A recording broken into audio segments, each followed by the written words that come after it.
Et bonjour tout le monde. J'ai eu envie de vous proposer cette année un calendrier de l'Avent un peu particulier parce que j'aime bien le calendrier de l'Avent, je trouve ça marrant. Et du coup, l'idée m'est venue de vous proposer tous les jours une petite lecture d'un extrait d'un livre que j'aime bien. Alors ça va être des réflexions, ça va être peut-être des romans, ça va être peut-être de la poésie. J'en sais rien encore, ça vient au fur et à mesure. En tout cas, j'espère que déjà, ça vous fera découvrir peut-être des livres et puis aussi que ça va vous apporter peut-être des prises de conscience, des questionnements ou des sourires, de la bonne humeur. Voilà, j'espère que ça servira à ça. Et aujourd'hui, à nouveau, un extrait du livre Libérez votre cerveau d'Idriss Aberkane, dont le sous-titre est Traité de neurosagesse pour changer l'école et la société. Voilà, tout un programme.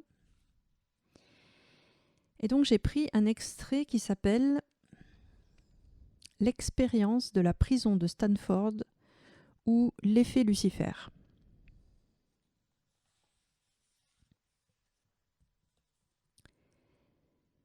L'expérience de la prison de Stanford ou l'effet Lucifer. 10 ans après Milgram, Philippe Zimbardo entreprend de tester les abus de pouvoir des gardes, en particulier dans les prisons militaires. Financé par l'US Office of Naval Research, l'expérience veut déterminer si les abus en question relèvent de traits de caractère des gardiens, et donc s'ils en sont pleinement responsables, ou si c'est le contexte qui les y pousse, créant une sorte d'effet Lucifer. De fait, les résultats obtenus par Zimbardo prouvent que certaines structures sont de véritables usines à Lucifer. Non seulement ces structures existent de plein droit, mais nous sommes conditionnés à les respecter et à leur donner notre confiance. Les atrocités de la prison d'Abu Ghraib en Irak, pour lesquelles Zimbardo fut appelé à témoigner, ou celles de Guantanamo, qui perdurent, nous démontrent que l'usine à Lucifer tourne encore aujourd'hui, avec l'aval conscient de bons pères de famille. Pour son protocole, Zimbardo recruta 24 hommes blancs sans antécédents judiciaires ou médicaux, dont psychiatriques, avec pour principal critère de sélection leur stabilité psychologique. Il les paya pour s'engager dans une étude devant durer de 7 à 14 jours. 12 d'entre eux furent choisis au hasard pour jouer les gardiens d'une fausse prison aménagée dans les sous-sols du département de psychologie de Stanford.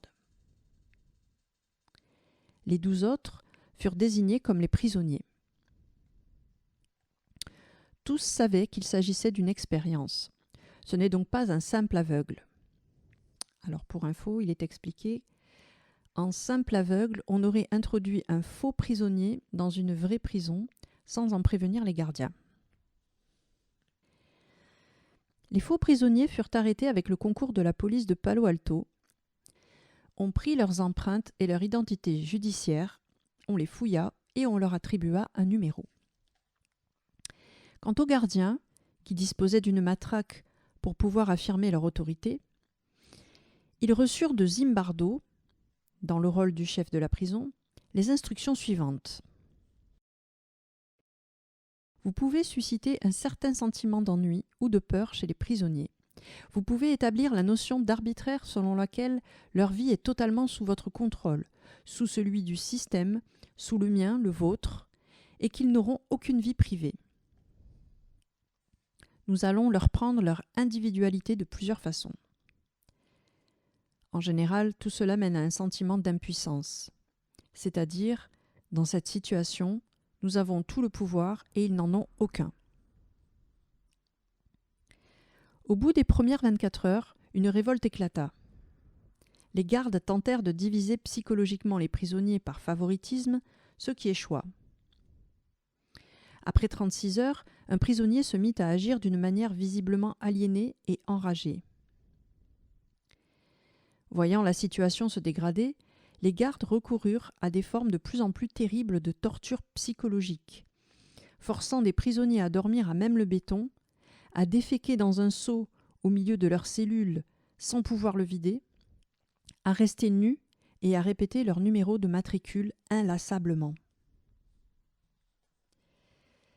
C'est parce qu'un bon tiers des gardes développèrent en moins de 72 heures une cruauté sadique que Christina Maslach, ancienne étudiante de Zimbardo, et sa future épouse, parvint à le convaincre d'arrêter l'expérience qui se termina au bout de 6 jours. Tous les gardes furent déçus. Si cette expérience est historique, c'est parce que, contrairement à la majorité des tests menés en psychologie contemporaine, elle mit en scène son expérimentateur, puisque Zimbardo jouait le rôle du directeur de la prison, et eut des répercussions sur lui. Une telle situation est aujourd'hui considérée à tort comme anti-scientifique.